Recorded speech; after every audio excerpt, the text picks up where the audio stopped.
Hello everyone and welcome back to Cruel and Unusual Storytime. I am your host Simon Dexter. And this week we're doing something kind of different. I've read theories before, and can I over-exaggerate the air quotes enough when I say theories before? But usually they were still written in kind of a story format, with paragraphs and kind of a narrative, almost sometimes like the one I'm thinking of off the top of my head is the Hey Arnold theory, which it was, if you recall, absolute shit. You can look it up in my playlists. I might put it in the description below, but I can't promise that. Just know, first thing I think of when I think of bad theories, the Hey Arnold one is one of them. But this one is actually one of my favorites, but it is written kind of more bullet point-y. It always has, as far as I recall.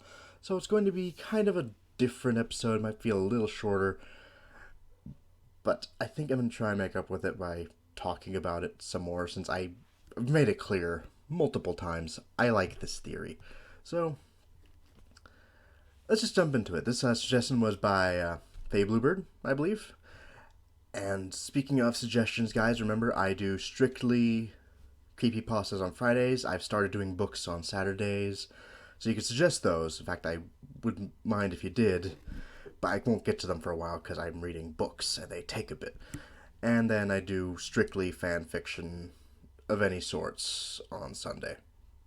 So yeah, if you have suggestions, those are what I do. I do both good and bad now, just because doing just bad kind of limits me. And frankly, it's fun reading good stories sometimes. It is. I just know the bad ones can tend to be funner for you. So, enough jibber jabber, and let's get into the shit. Sit back, relax, and let's enjoy the Eddy in Purgatory theory. It also occurred to me last time I was reading the Silver Eyes, rather than having to copy and paste all my stories and put them on a Word document, I could just read them on my phone.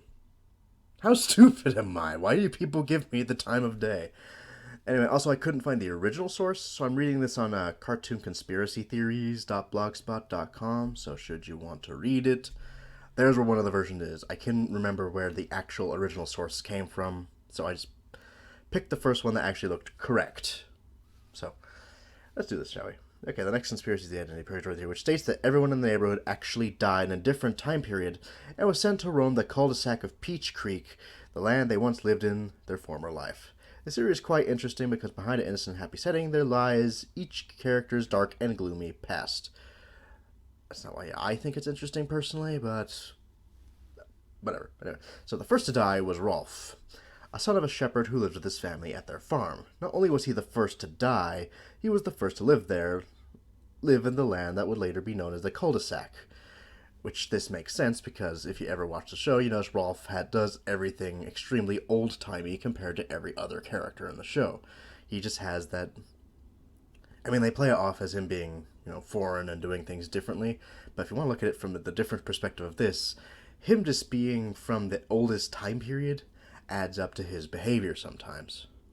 So that's why I like this theory.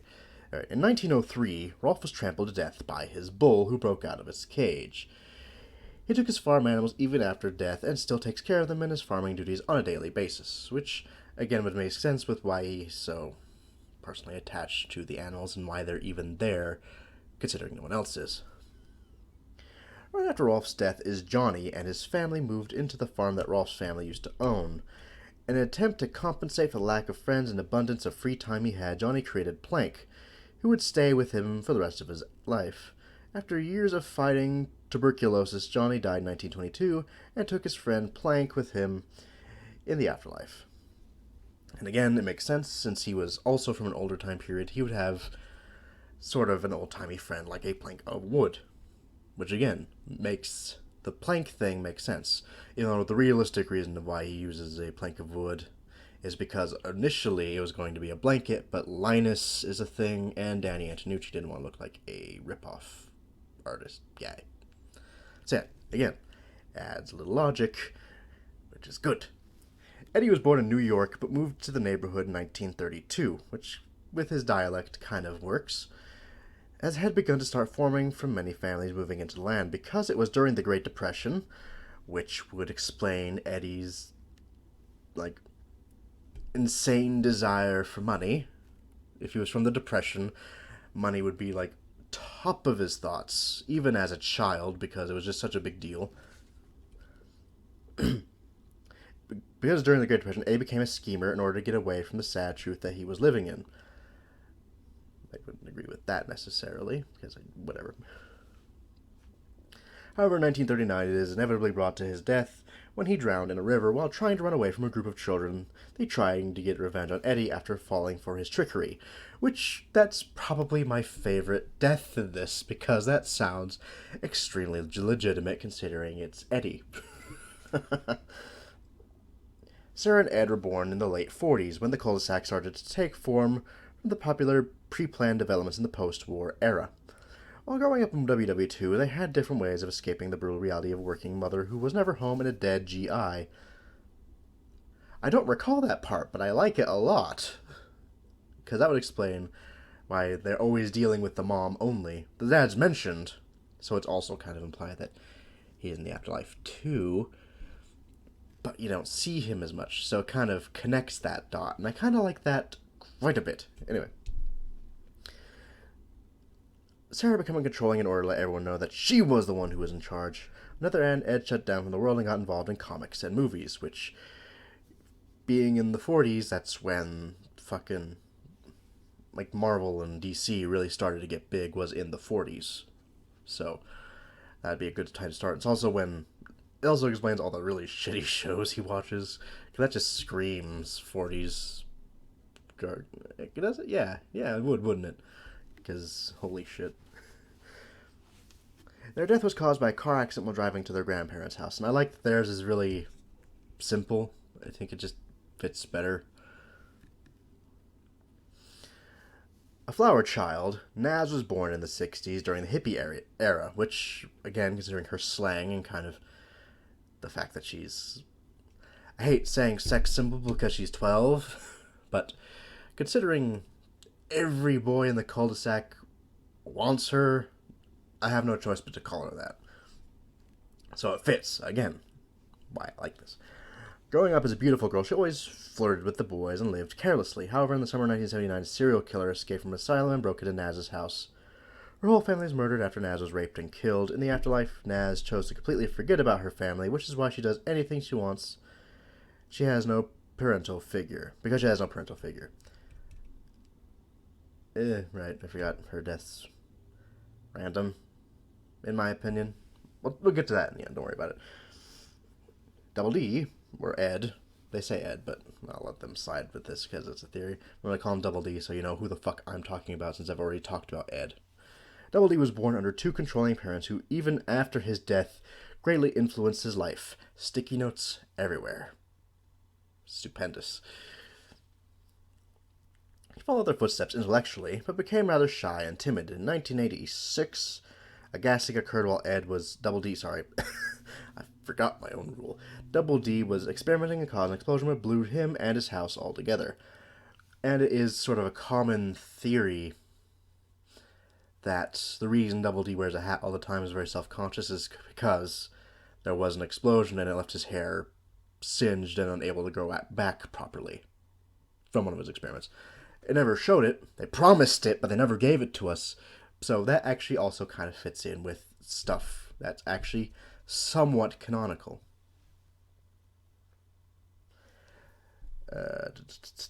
Kevin was born on the day of Double D's death from a drunken and abusive father. In order to relieve his stress caused by his father, he bullied other children.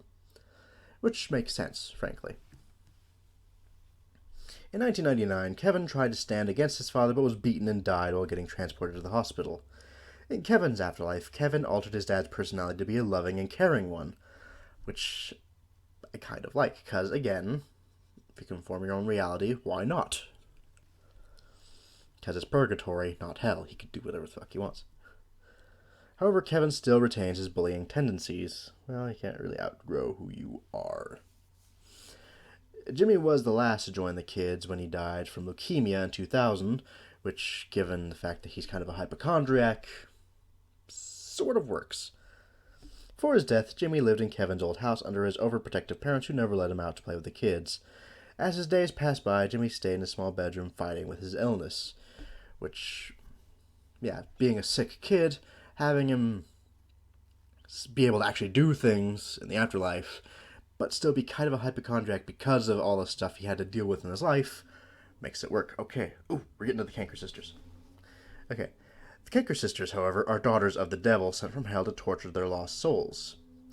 A little different than what I remember. They were usually just demons, but daughters of the devil works, whatever. This is very possible because they have the ability to show up anywhere in an instant and are able to overpower the children pretty much at any time. Their attraction to the Eds may be because they have the weakest wills out of all the children in the neighborhood. I like that. Okay, I like that version of the one I remember better. And, okay, that's it. And that was the Ed, Edd, and Eddy in Purgatory theory. That version was a little different than the one I remember. Maybe I just heard it differently, or maybe I ended up watching it in a video and they worded it differently. I don't recall. Like, one big thing that the version I recall pointing out that this version did not was a big reason, well, a thing that kind of points to them being dead is the strange off-coloring of all the children's tongues, which also connects to the Canker Sisters because they're the only ones with normal colored tongues, which is why they're not dead, they're demons, or daughters of Satan, I guess. Whatever. Also, in the version I heard that Eddy's brother was also actually in hell, and the whole last movie was them leaving Purgatory and going to hell to see Eddy's brother. And then after that, they just sort of go back and do their own little thing. Whatever you want to see it as. That's just the version I remember. Anyway, so what was right with this? Now, frankly, like I said, this is probably one of my favorite creepypasta theories out there. It makes perfect sense, and frankly, the one thing that I will point out again, because I know I've actually mentioned this before, the big reason this works is because there was already kind of a creepy undertone to the show anyway. Like, it's not blatant enough to the show actually being scary itself, but if you put too much thought into it, it makes it work. Like, the obvious one being the main cast are the only characters you ever see in the entire show. Otherwise, if you see them, they're just ambiguous arms, like in the episode where Ed and Eddy are trying to hide their report cards from their parents, but Double D rats them out so they get dragged away by their parents. Or they're like just stoic, static, like cardboard cutouts in the background. Like you see a few legs in one episode where Johnny goes somewhere. He's on a bus. I think it might be the movie. I can't remember though. But yeah. But you know, they're the only characters there, so it makes the world feel very empty and kind of unnerving if you put too much thought into it. So they actually took that and made it make sense. Because why else would there be no one else around? Is because this is sort of a purgatory-like state. This is their own little afterlife. Meaning, why would there be other people there unless they had a reason to be there? And like I said, just connecting the dots perfectly, like Rolf's old-fashioned tendencies. He was the first person to die. Johnny playing with a plank of wood, he was also one of the older people to die. The Cankers being able to do whatever they want, always being able to win. They're devils torturing the children, and they're not ever going to lose because of that. Except for in the one episode where Eddy actually tells them off, which was like sort of the show finale, but not the series finale, because it was like the last episode of the TV show, which is one of my favorite ones. Not a lot of people would agree with me there, but I like that episode quite a bit. But yeah, so just taking what already exists and connecting the dots, I like that. And so that's why this one works so well, because they actually put thought into it, unlike certain theories I could name, cough, cough, hey Arnold theory, cough, cough. But, yeah. I mean, that's all I could say about what's good about it. Is there anything wrong with this? Personally, my main, like, lone gripe with this is I think Naz's death is a touch overkill.